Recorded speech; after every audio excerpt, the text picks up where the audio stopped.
What's up, guys? Welcome back to Let's Play Bioshock Infinite! So, we're moving on here. There's a couple of things we can loot in this room, and before we head outside and take on Comstock there. Thanks, Elizabeth, for throwing that money through a solid pillar there. It's pretty impressive. I think we have all the, well, not quite all the infusions. We have, there's still some more collectibles we have to get, so we're not quite done yet, so I'm still going to be getting loot. Even though we are fast approaching the end of the game here. There's the last upgrade station there. Find a way on board. Comstock has this massive airship called the Hand of the Prophet. And there it goes. See if we can catch up to him. DeWitt, you struggle against prophecy like a stone loosed from a sling. How thrilling to launch, how breathtaking the apex, and how terrifying the descent as gravity drags you down into the inevitable.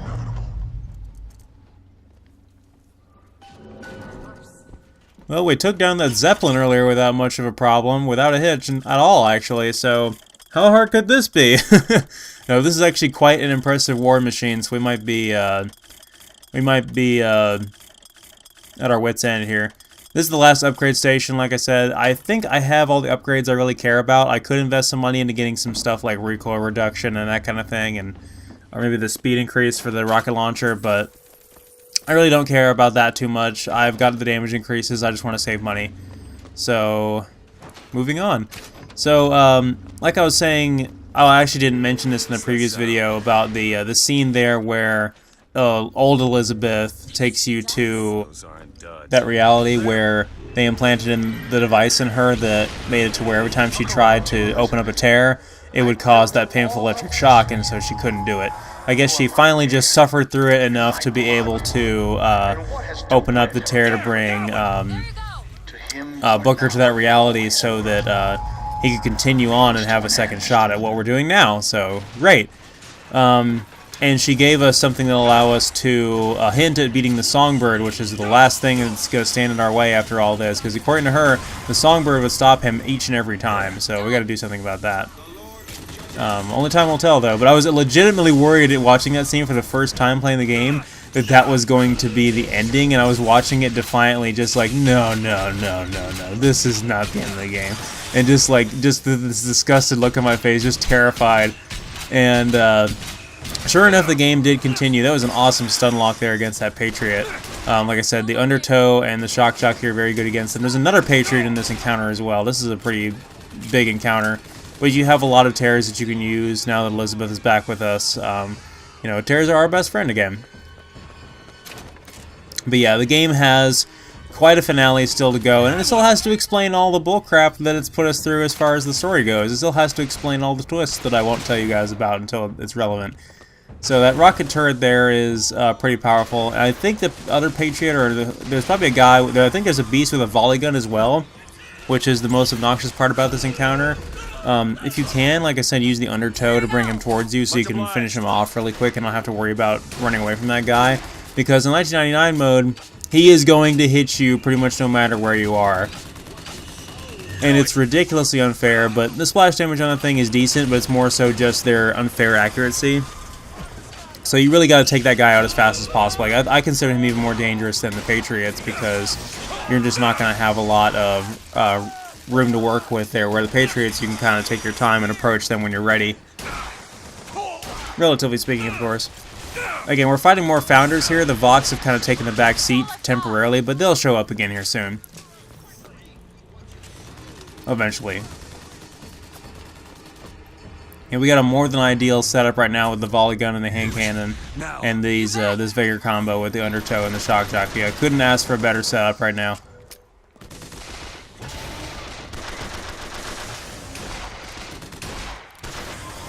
My first time through the game and my first time through 1999 mode, my first test run, died in this encounter quite a bit. This was a tricky encounter. The Undertow really is the secret, especially when it comes to getting rid of that beast.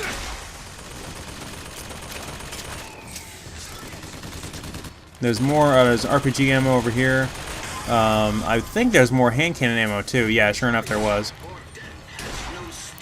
Alright, there's another Patriot. This Patriot is these Patriots have the likeness of Comstock, though, which is interesting considering the ones earlier had likeness of the Founders. Oh, I ended up dying anyway. I guess I spoke too soon. Oh, and Elizabeth's character model has changed yet again after all that scene, so she's gotten a little more scratches and scars and bruises and that kind of thing. And obviously, she put her vest back on, but before that, she had the big hole in her back there. I could use that crank gun, but I really don't want to. Eventually, these tears, like after they're destroyed, the rocket turrets and whatnot, they will respawn. That rocket turret seems to be distracting that Patriot pretty nice, and he just destroyed it. It didn't really do a lot of damage to him, though. It's kind of a shame. Alright, let's see if we can stun lock this guy. So far, so good. We gotta reload, though, which sucks. Alright. That worked out perfectly. I had just enough ammo to kill that guy and then swap over to the rocket launcher.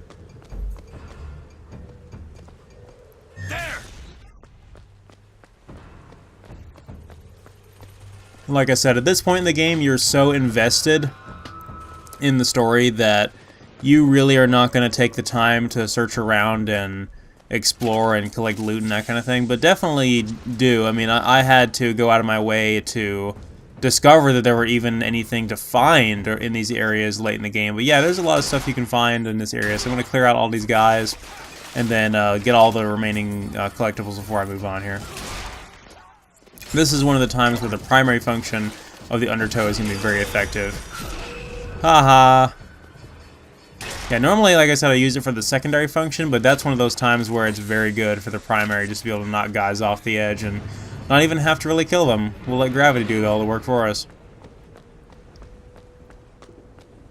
Killed by nature, water, and gravity.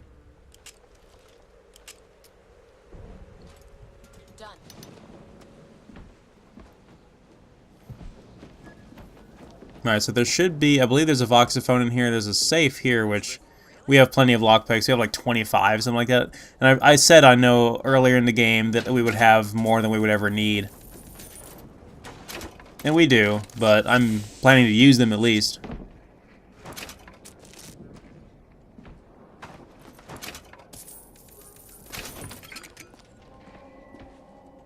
Alright, there's that voxophone. My brother has presented me with an ultimatum. If we do not send the girl back from where we brought her, he and I must part. Where he sees an empty page, I see King Lear. But he is my brother, so I shall play my part, knowing it shall all end in tears.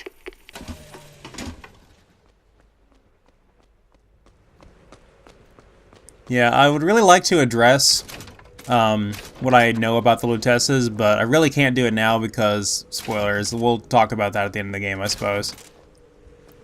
It's just, now there's another telescope there if you're getting that achievement. This ship is set to return to the hand of the Prophet. I am awaiting your order to proceed.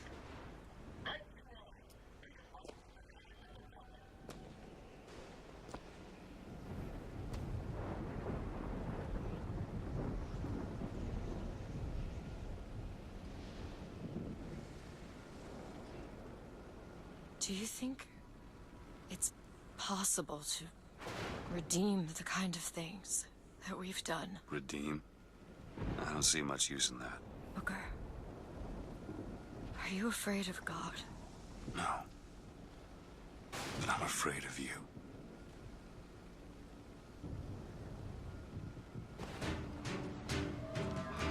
Alright, calm before the storm is over. The storm is here. We are fast approaching the hand of the Prophet. This airship right here has like an automated return to the mothership type of setting, so we're automatically heading back there. It's one of the police barges, I guess, here, as it says on the side here. And we're going to have to fight the other ones on our way up there. Because the hand of the Prophet is sending out all of the other airships on the barges toward us to go fight. So we basically have to fight everyone in between to get to it, which I suppose, you know, at least they're putting up a fight. Well, barely. They can't put up much of a fight when they get knocked off the side of the ship like that. They didn't exercise proper safety etiquette. So, using the skyhook, this is a very nerve-wracking setting too, like especially if you're afraid of heights. We're way up in this storm. There's high wind, there's rain, it's cloudy, there's thunder and lightning. It's crazy. But the atmosphere is just awesome. They're going to send out some mosquitoes too, which if you use the shock jockey, they're more susceptible to damage. You can kill them 1 or 2 shots. It's just finding out where the damn things are. There we go. Another gunship on the left. But yeah, I usually just like to jump over to the other ship, use the undertow, knock all of them off, and then come back. Oh crap, we forgot about the Vox, didn't we? Oh man, that Vox Rebellion is still going strong, and if they have a shot at the Prophet, they're not turning around anytime soon. This could get ugly really fast. Yeah, there's an achievement for knocking a certain amount of guys off the edge, and that guy with the rocket launcher really deserved it, because he was going to be a major problem. Great!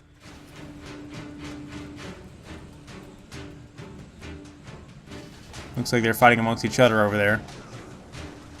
Not sure if I can get over there or not. Not anymore, I guess. You can barely see the hand of the Prophet there in the distance. Through the clouds, you can see the lights on the back there. God, what a marvelous war machine. I should have known Comstock was up to no good if he has a ship like that. Ah, crap, it's the Vox.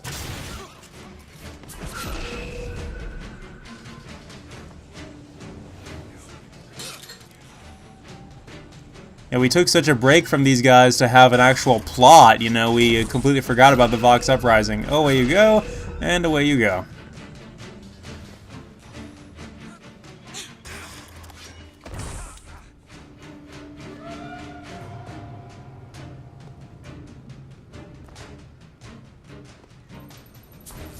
Alright, another mosquito coming in here.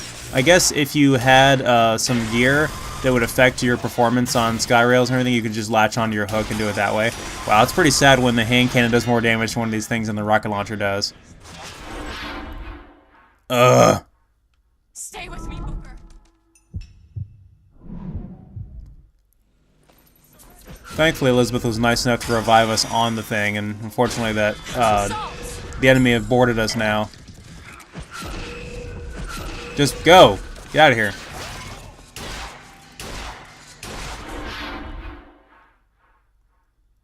At least the enemies are dead. And I have more money than I'll ever need. Finally.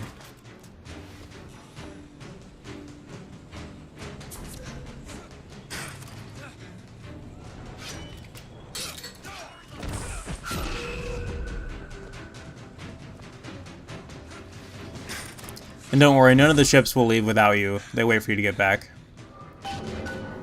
There he is. We need to land below and fight our way up to him.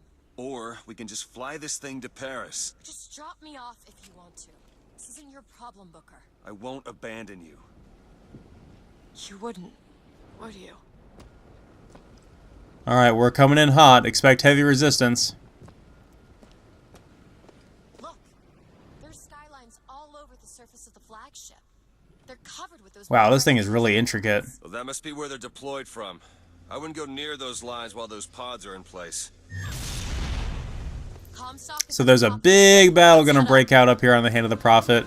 There's going to be guys coming from all sides, and there's going to be a lot of terrorists for us to use. There was that turret on the other side and a mosquito on this side fighting a turret.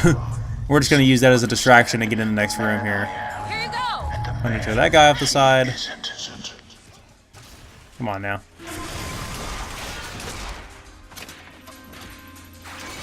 I guess all those pods we saw there have Patriots in them, and they were going to try to drop them on the Sodom below, as he called it. That would be bad. We already saw 2 of those things drop in when we tried to leave the place we started at. That's what those the ones that look like Comstock dropped from those pods, I guess. We got to find a way to disable that. There's some rations in here, I guess, for the more military theme that's going on with this ship, because this is supposed to be like I guess a Navy vessel, or in this case, an Air Force vessel. Yeah, you've got the rations there and everything. It really does look like the inside of like a submarine or a plane. But it's a giant airship. I don't think airships this size ever really existed. There were some pretty big Zeppelins, but this is getting ridiculous. Especially not in 1912.